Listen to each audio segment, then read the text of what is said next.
और भी देखो, तुम्हारे शरीर का कोई अंश पकड़े तो वो तुम्ही को पकड़ना होगा, तुम्हारा हाथ पकड़े तो तुम्ही को पकड़ना होगा, तुम्हारा बाल पकड़े तो तुम्ही को पकड़ना, तुम्हारा पैर पकड़े तो तुम्ही को पकड़ना। इसी तरह और भी समझने पर देखोगे कि सब में तुम ही हो। मतलब तुम्हारा जो मैं है वो पूरे शरीर में फैला हुआ है। हाथ पर तो मतलब मेरे को ही पकड़ा, मेरे को छुआ, मेरे स्पर्श किया, कहीं भी स्पर्श करो तो उस प्रकार जब हमारी अखंड चेतन में स्थिति होती है तो लगता है कि वो सब अपने ही है, अपने आप में ही है सब।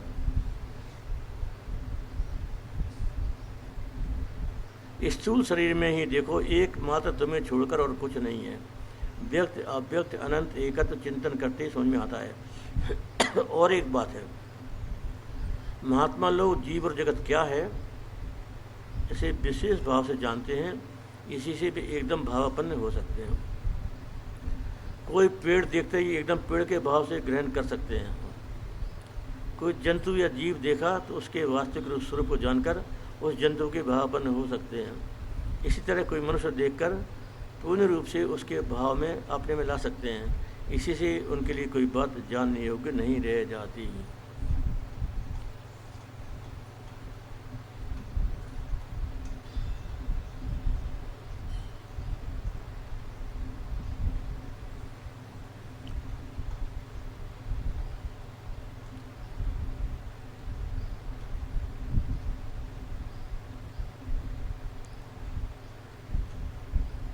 सोने में आभूषण कितने प्रकार के होते हैं, कोई गिनती नहीं। जिसकी बुद्धि एक आभूषण को ग्रहण करती है वो उस एक ही आकार में, एक ही रूप में बंध गया।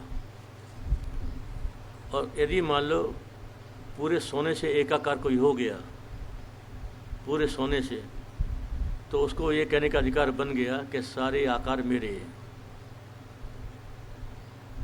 सारे आकार मेरे हैं। ये जो जगत है, जीव है, परमात्मा का ही स्वरूप है। जब तक हम एक शरीर के नाम रूप से बंधे हुए हैं कि मेरा ये नाम है और मेरा ये रूप है, तब तक हमको इस सत्य की अनुभूति नहीं हो सकती कि सारे नाम मेरे हैं और सारे रूप मेरे हैं। जो उसे ब्रह्म भाव से एक हो गया, ब्रह्म ही सब है, परमात्मा ही सब है। यदि कोई परमात्मा भाव के साथ एक हो गया, उसका देव भाव, परछिन्न भाव छूट गया, उसकी ये अनुभूति हो जाती है कि सारे नाम मेरे हैं और सारे रूप मेरे हैं। जैसे सोना और आभूषण, जल और तरंग, मिट्टी और घड़ा, तो उपादान कारण से एक होने पर उसके जितने कार्य हैं सबसे एकत्व का बोध हो जाता है दृष्टांत में। इसी प्रकार सिद्धांत में ब्रह्म तत्व से एक होने पर ब्रह्म तत्व का जो कार्य रूप जितना भी जो कुछ है सबसे एकत्व का बोध हो जाता है। तो यदि हमको ये अनुभूति करनी कि सब हम ही हैं, तो हमको ब्रह्म भाव से एक होना पड़ेगा। तब हमको ये अनुभव होगा कि हमारे अलावा कुछ नहीं है, हम ही हमें, दूसरा कोई नहीं है। ओम शांति।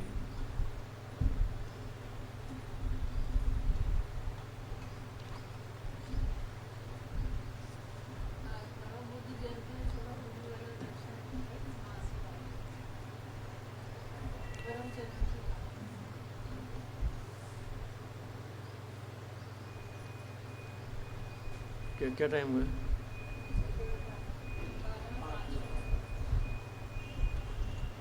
आज बुद्ध जयंती है, बुद्ध पूर्णिमा। भगवान के बुद्ध को हम लोग अवतार मानते हैं, नवा अवतार।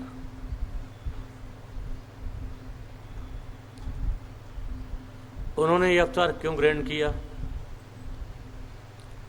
हर अवतार का एक उद्देश्य होता है। परित्राणा साधूनां विनाशाय दुष्कृतम् धर्म संस्थापनार्थाय संभवामि योगे योगे। ये सामान्य उद्देश्य। भगवान अवतार लेकर दुष्टों का संहार करते हैं, सज्जनों की, साधु पुरुषों की रक्षा करते हैं और धर्म की स्थापना करते हैं। भगवान बुद्ध ने तो किसी दुष्ट का संहार नहीं किया, किसी साधु पुरुष की रक्षा नहीं की। धर्म की स्थापना करते हैं, तो किस धर्म की स्थापना की, एक प्रश्न उठता है। आज क्योंकि बुद्ध पूर्णिमा है तो इस बात को तुम समझ लो कि भगवान बुद्ध ने किस धर्म की स्थापना की है।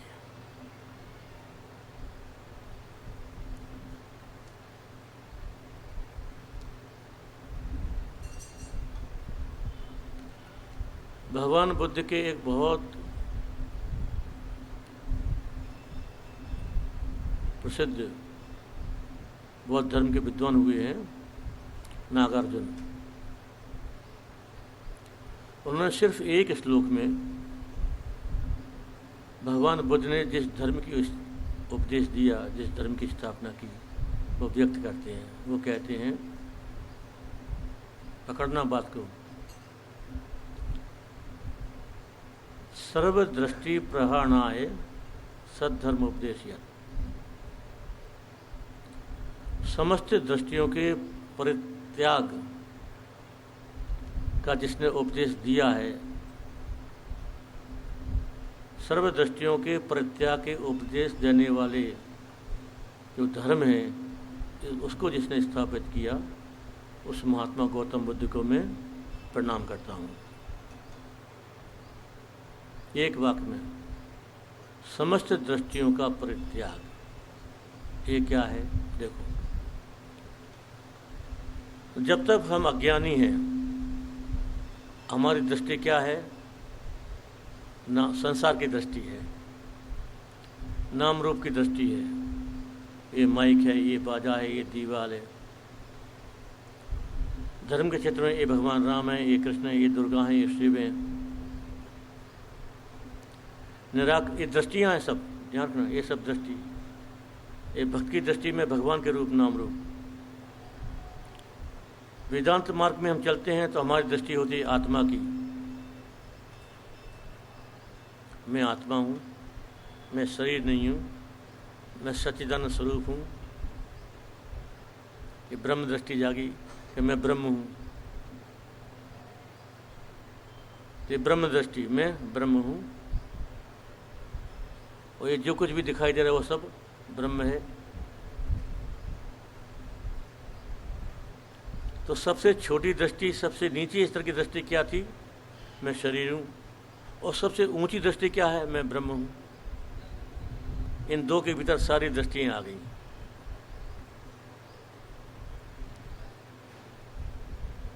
नागार्जुन कहते हैं, सर्वदृष्टि प्रहाणाय, सर्वदृष्टियों का परित्याग।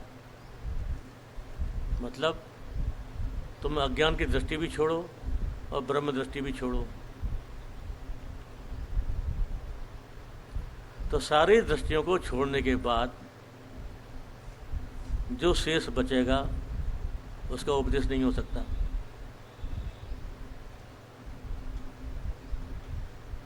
तो ऐसे जो अनिर्वचनीय तत्व है, जिसको वाणी द्वारा व्यक्त करना संभव नहीं है,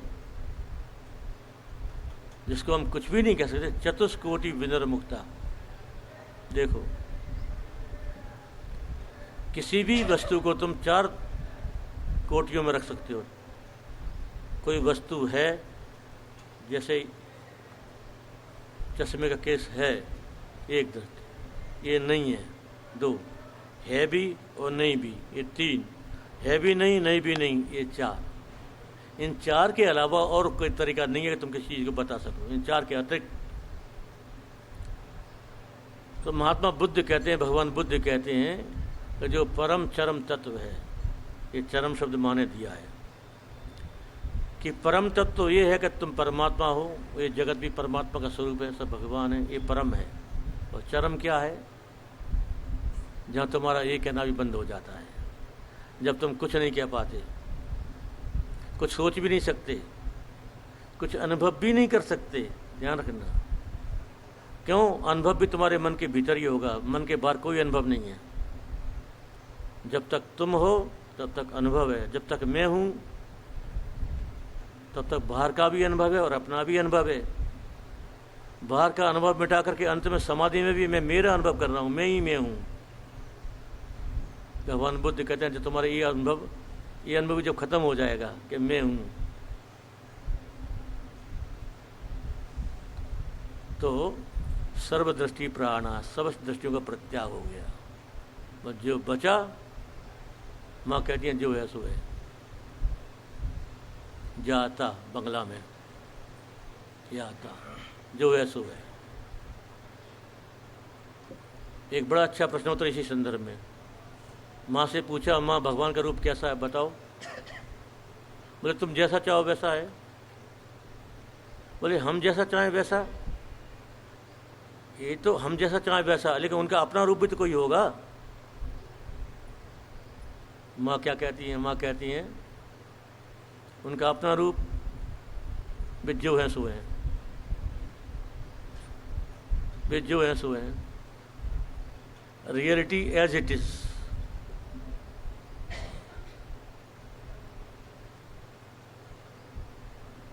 भगवान शंकराचार्य ने अपने ब्रह्मसूत्र भाष्य में एक बहुत अच्छा प्रसंग दिया है।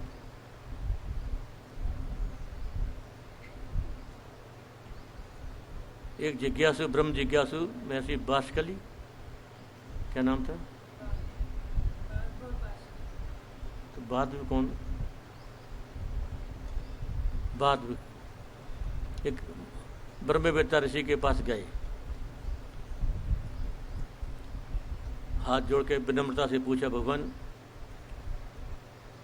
मुझे ब्रह्म तत्व का उपदेश कीजिए, मैं जिज्ञासु हूँ, मेरी कोई मांग नहीं है, मुझे केवल ब्रह्म चाहिए, ब्रह्म की प्राप्ति, उसका उपदेश आप करो। जो गुरु थे वो चुप रहे। उन्हें समझा शायद मेरी कोई कमी पूछने में, फिर विनम्रतापूर्वक किया, साष्टांग प्रणाम किया, मैं जिज्ञासु हूँ, मुझे ब्रह्म तत्व का उपदेश दीजिए। वो फिर भी चुप रह गए। फिर तीसरी बार उन्होंने प्रश्न किया, मुझे शरणागत हो, हम शरणागत हो, मैं शरणागत हूँ, आपका शिष्य हूँ, आपका गुरु रूप में वर्ण करता हूँ, मुझे ब्रह्म तत्व का उपदेश कीजिए।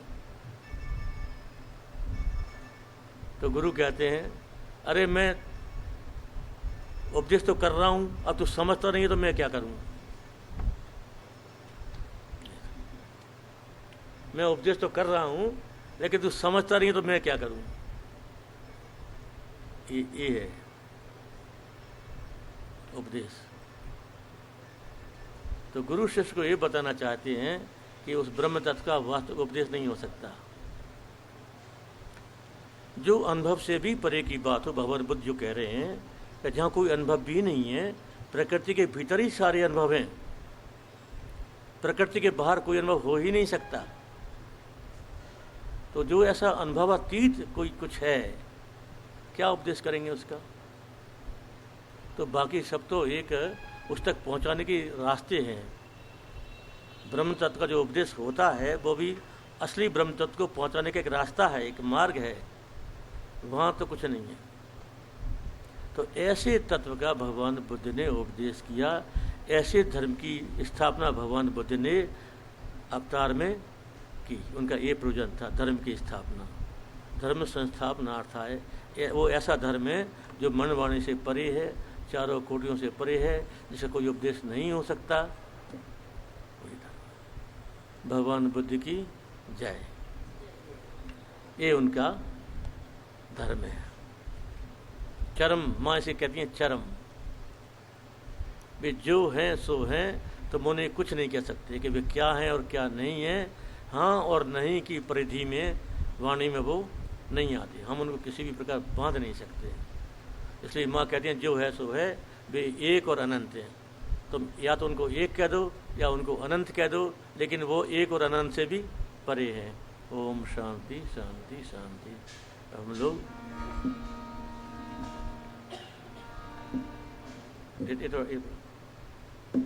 पकड़ दे, क्या हो रहा है? कल माइक ठीक करना, माइक बहुत गड़बड़ कर रहे हैं सब।